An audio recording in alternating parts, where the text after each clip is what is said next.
365 Sports. The Kansas City Chiefs are out of the playoffs, but that means we get to go right into mock draft season here before the season is even over. We've got a new mock draft from a little bit back. I want to kind of preface that because we've got some interesting picks in this specific mock draft with the Chiefs having a very good selection. We're going to talk about it all here today on the Chiefs Report. I'm Jace Andrews. I appreciate you tuning in, hanging out with us here on 365 Sports.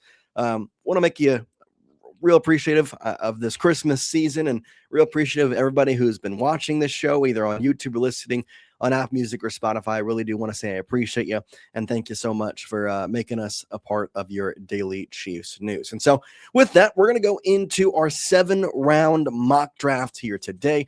This did come from a Chiefs Wire. I liked it a lot. John Dillon did a great job over there, so we're going to kind of follow along with it just because I have my own take on some of these players and want to give it to you because I probably would make some similar picks, and there is some intriguing ones in it. So I want to preface with that. But without further ado, let's go into the first pick the Chiefs have, which in this mock draft is going to be pick number 12. And we start there with the Chiefs picking up a tight end as they are going to get Oregon tight end Kenyon Sadiq. And if you kind of have understood what we've been going on with Travis Kelce, this pick makes a lot of sense for a couple of different reasons. The first is that Travis Kelce, I'm not going to say he's going to retire, but the overwhelming theme, the overwhelming consensus around what he's said about the Chiefs, what he has said about his future in the NFL, it really does make us believe that, well, it's going to be his final season in the NFL. And so the Chiefs try and go out with this first-round pick and pick up a Travis Kelce replacement, and it's a very good one. Obviously, Noah Gray has been great and a key contributor for the Chiefs at times with the backup tight end, but problem is Noah Gray, that there's no upside there. Like he is what it is. Whereas Sadiq could be a very good one. And so as we take a look at his stats, 509 yards on 42 receptions here in 2025 for the playoff Oregon Ducks team, 308 and 24 receptions in 2024, averaging about 12.1 and 12.8 average yards per catch, respectively. 8 touchdowns this season is the big number. And to me, Sadiq reminds me a lot of Harold Fannin Jr. Now, if you don't know who Harold Fannin Jr. is, he is actually the best tight end from the most previous draft that went to the Cleveland Browns, and he's been fantastic for them playing at a couple of different positions, one of those being a fullback slot at times and getting some touchdowns in that light. So I like Sadiq for a couple of different reasons. 6'3", 245 pounds. He's a guy that you really can put in a lot of different situations. He can block, he can receive. And I think something that is going to be overlooked for this Chiefs team when they're looking to replace Travis Kelce / try and figure out what the plan is post Travis Kelce is the fact that he is a great blocker too. And it's not talked about a lot. It's really not, but he is such a good blocker that to replace him, it's not just about finding a guy like Sadiq who's a good receiver. It's finding a guy like Sadiq who is also a very good blocking tight end, has done a great job protecting the quarterback at Oregon, and really kind of propelled the team in a lot of different ways. It's a little bit different for me because I compared him to Harold Fannin Jr., which Harold Fannin has been fantastic in the NFL, but Harold Fannin Jr. was putting up similar stats to these with Bowling Green. Whereas Sadiq, yeah, maybe not as high. He's not breaking records like Fannin was, but he is putting up fantastic stats at a Division I college in the playoff. And I'm excited to watch him take on, actually, I don't know who Oregon plays in the next round. Obviously taking on JMU this past Saturday. Believe they play the 4 seed. I don't know. Well, either way, it doesn't matter. Kenyon Sadiq, though, is the round 1 pick 12 for the Kansas City Chiefs. Moving right along, let's go to round number 2 for Kansas City, as in this one they have pick number 43, and they're going to pick up a running back from Notre Dame, but not the one that we've mentioned in prior episodes. This time they get Jadarian Prince. Now, he's no Jeremiah Love, but at the same time, I do think this is a very good running back pickup. And for the Chiefs next season, their running back depth chart, pretty thin. Isaiah Pacheco, free agent. Kareem Hunt, free agent. Those are your top 2 backs right there that you've been using. Now, have they had the greatest seasons? Not at times, no, not top tier running backs. And probably a big reason why the Chiefs are where they are right now is because they have lacked in a running back, a true running back and a running game. But they do have Brashard Smith, who has some positives behind him, but he does not have the positives that Jadarian Prince does have. If we go look at his stats with the Notre Dame Fighting Irish, which to me, they're more impressive knowing that Jeremiah Love was in front of him, and he still got 674 yards. And over his 3-year career with the Fighting Irish, over 1,600 yards rushing and 21 touchdowns, 11 of those touchdowns coming this season. Couple of things that I want to try and compare Jadarian Prince to, or Jadarian, excuse me. I like the fact that it's a second round guy. I like the fact that he's never gotten to show his true skill set, obviously being behind Jeremiah Love.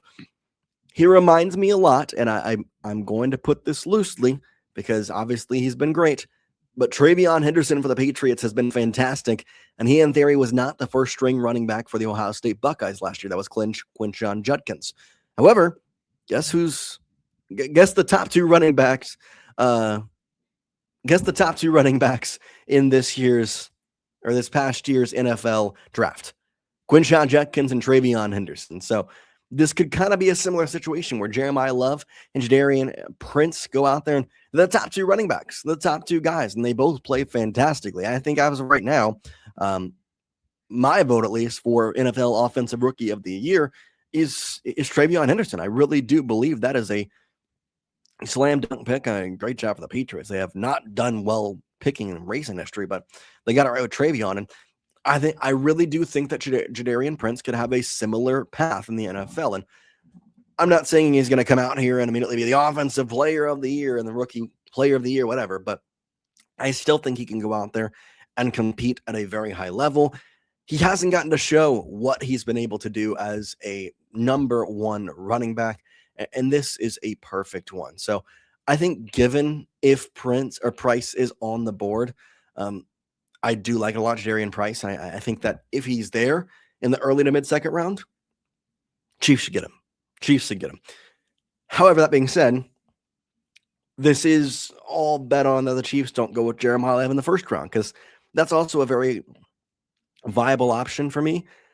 I understand that overall you can't predict what's going to happen in the mock draft, but if you're in the first round and the running back that you want, Jeremiah Love, is there and you feel as though that's the biggest thing that's going to help you, then I think you got to go get him, right? But Jadarian Price is a guy that I do like to have. I think he'd be fantastic for the Kansas City Chiefs. I think it'd be a great one to overall, kind of change the running game a little bit, and that's something that would be very, very nice for Kansas City. Let's go to the round 3 pick here for Kansas City. They've gone with 2 skill positions. Tight end is somewhat skill position, I call it that. Running back, Jadarian Price. Now we go to the offensive line, and lots of injuries there this season. They pick up a offensive tackle with Arizona State's, I should say, Max. Let me get this right. Iheanachor, Iheanachor, I don't know. Otherwise, Max here is a guy that I really do like from Arizona State. He's somebody that, if you look at him from outside perspective, he's got the size, he's got the stature, 6'6", 330 pounds, and little. Iheanachor. There you go. There's the way to say it. Max Iheanachor out of East Los Angeles College previously, now with Arizona State, helped really put a guy that we know in the NFL now, Cam Scatteraboo, get his 5th place finish last year for the Heisman. He posted the nation's 38th best grade on zone blocking run plays last season with a 78.1. He also started 14 games at right tackle on the season, playing 923 of 974 offensive snaps for Arizona State last season. Also, that was the first extended time for him on like the top tier level, and he performed very well. Now he's had some injuries. He's been able to kind of work through them, but fantastically enough, at 6'6", 330, if you're able to put him with the Chiefs, it's going to be a very good kind of overarching theme with there. And Iheanachor, there you go again. I think he's a great pickup for the Arizona State Sun Devils, and it can be a great pickup for the Kansas City Chiefs if they choose to go that route. offensive line is something that was very much a point of emphasis this season for a multitude of different reasons. Obviously, you think back to the overarching theme of the line getting injured and being just absolutely ravaged this season. And it's a tough one for sure. But I think that Iheanachor is a great one to add to this offensive line, a guy who has really shown out and has the great size and stature you want. I like it a lot. We're going to take a quick break. We'll have the back half of this draft when we come back here on Chiefs Report on 365 Sports. Are you ready to take control of your health? At 4U Health, we believe wellness and lab testing should be accessible, inclusive, and yes, fun. With our tech-powered at-home lab test, you save time and money while feeling your best. Say goodbye to long waits and office visits. Check your health on your own terms with 4U Health. Visit 4uhealth.com today and free yourself from traditional medicine. That's the number 4uhealth.com.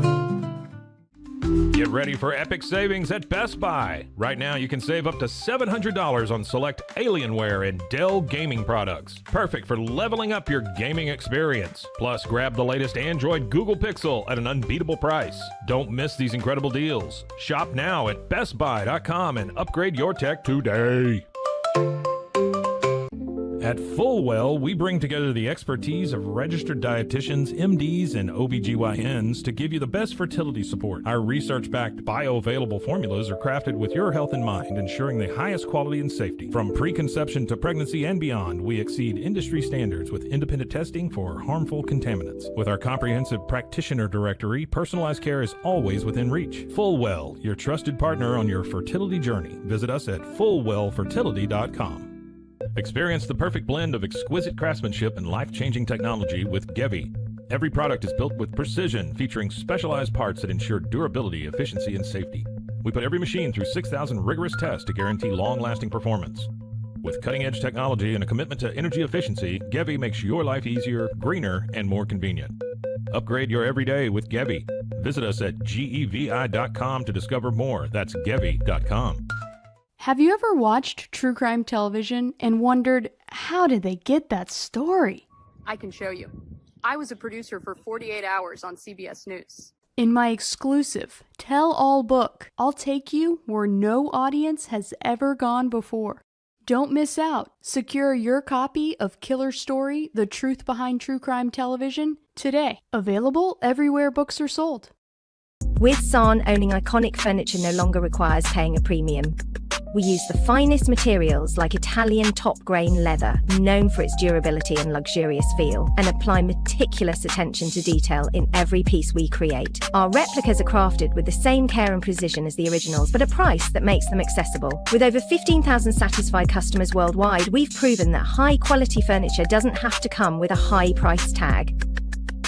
Explore our collection today at san.com. At Covers & All, we've revolutionized protective solutions with cutting-edge, customizable covers, tarps, and curtains. Using advanced tech fabrics that are 100% waterproof, UV tear, and abrasion resistant, we ensure lasting durability with hand-sewn double-stitch seams. Our commitment to quality, precision engineering, and customizable options is unmatched. With vertically integrated operations and express shipping, we deliver premier protection at affordable prices. Visit coversandall.com today for the perfect fit, guaranteed to last. We have been looking for you. Wake up. Hellhound Country, available anywhere you get your podcasts. Protect your online privacy with NordVPN. Browse securely, access content from anywhere, and keep your data safe with military-grade encryption. Whether at home or on the go, NordVPN ensures your digital freedom. Stay secure. Download NordVPN today at nordvpn.com. That's NORDVPN.com.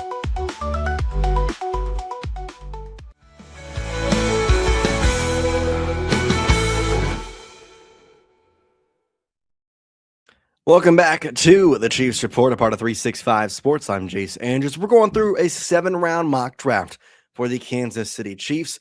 We've gone through round 1, pick 1, where it was a tight end out of Oregon and Kenyon Sadiq in round 2. And the Chiefs picking in that one, pick number 43. They picked Jadarian Bryce. And then we just recently went through round 3, pick 77.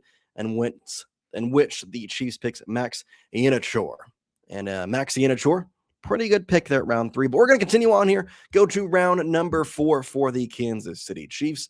And this one, a very good one. They go round 4, pick 112, and grab Oklahoma Sooners wide receiver Deion Burks. Now, Deion Burks is a very interesting wide receiver to me because he has a lot of the intangibles that you like at 5'9", 188.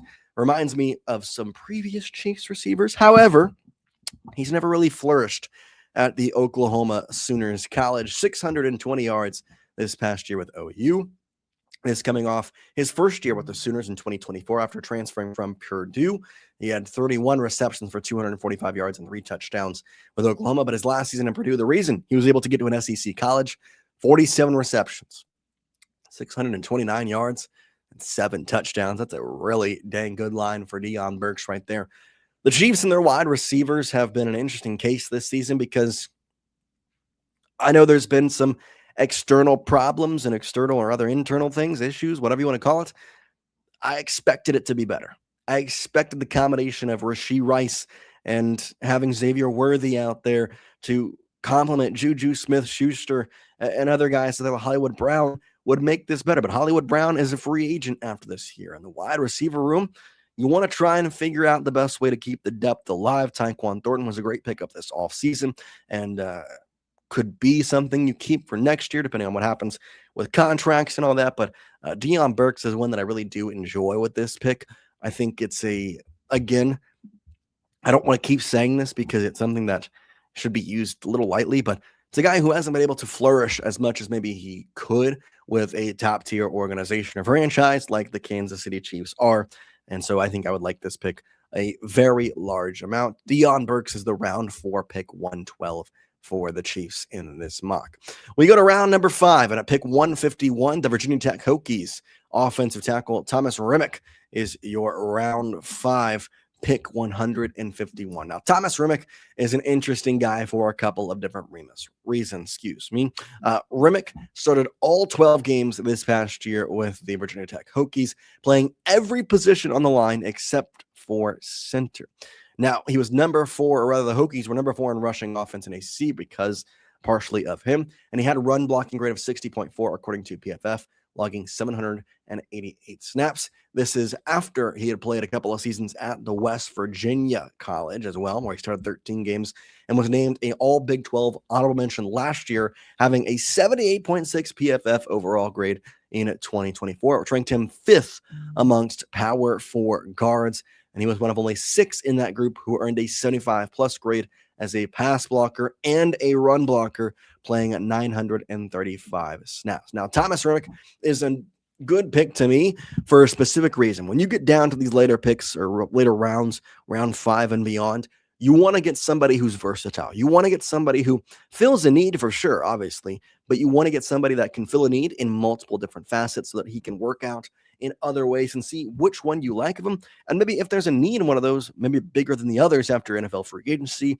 and things settle, you could use him in that spot. And that's what I like about Tomas Rimac is that he played every single position this past year for the Virginia Tech Hokies, except for the center slot. That's a very good thing for me, a very good thing for the Kansas City Chiefs. And it's something that is underrated in today's game is seeing people play in multiple positions, especially on the offensive line. It's such a huge thing to have.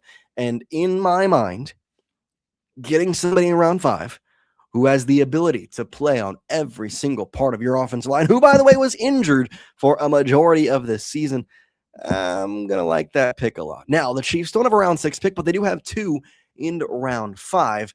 And this round 5 pick 176 might be a big one for you for a reason. It's a quarterback.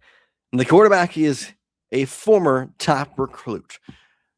In this mock draft, they have the Chiefs picking at round 5, 176, quarterback Cade Klubnik. Now, Klubnik has not had the career at Clemson as many of his predecessors. However, does that mean that he is a non-factor when it comes to the NFL draft? Not a chance. Now, this season has not been kind to him. 235 completions on 353 attempts, having just under, just a little bit under more than 3,000 yards, 2,750 to be exact, with 16 touchdowns to 6 interceptions. The big year for him, though, was last season, 2024, 308 for 486 on the completions and attempts, a 63.4 completion percentage for 3,639 yards, having 36 touchdowns to 6 interceptions.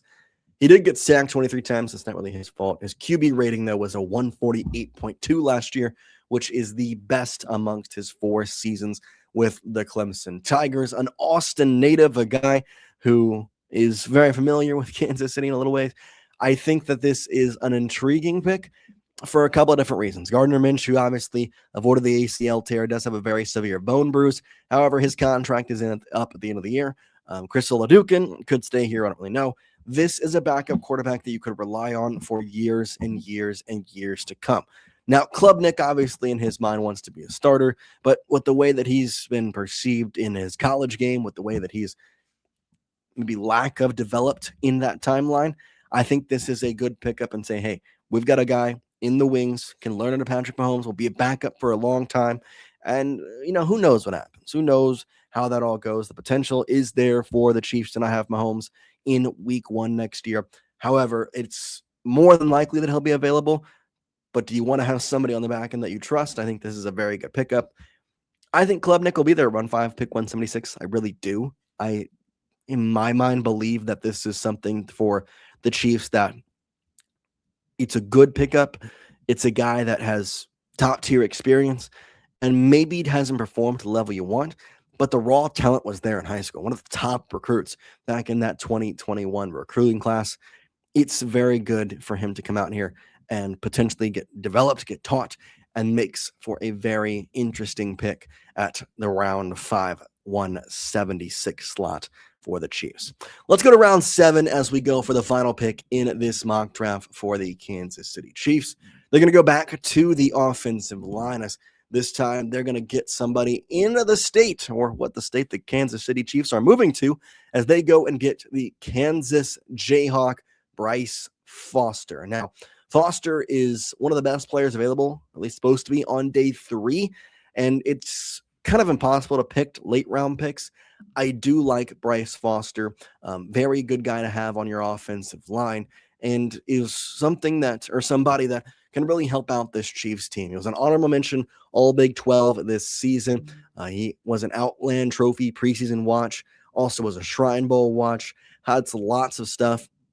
He also played at Texas A&M, in which he was a part of the 2021 SEC All-Freshman team. So I don't want to say he has gone back since that moment, but he hasn't gotten better, and he could be a very good piece. He started all 12 games at Texas A&M, and he helped them to record 300-plus yard passing games in 3 and having 200-plus yard rushing games in 3 games. He made the start at Miami on the offensive line, allowing only 1 sack and 53 passing attempts. But for whatever reason, it just never really converted to him. And the recruiting class for A&M obviously bumped him out.